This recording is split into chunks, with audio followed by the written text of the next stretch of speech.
Hello everyone, in this video I will guide you how to set Google as home screen on Microsoft Edge. So open the Microsoft Edge and head to the three dots on the right top corner. Click on that and click on the settings.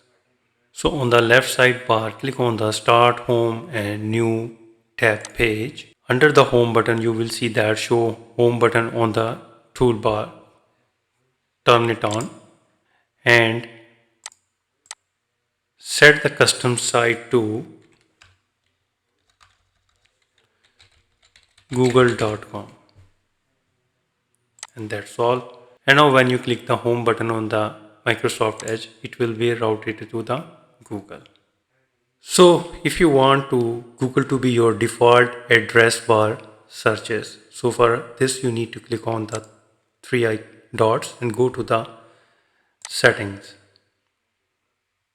and click on the privacy and search services, and now head to the search and connected experience. Click on that and now click on the address bar and search, and on the right side drop down this menu and select Google, and that's all.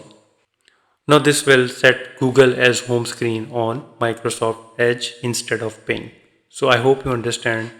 If you think this video is helpful, please support my channel. Thanks for watching.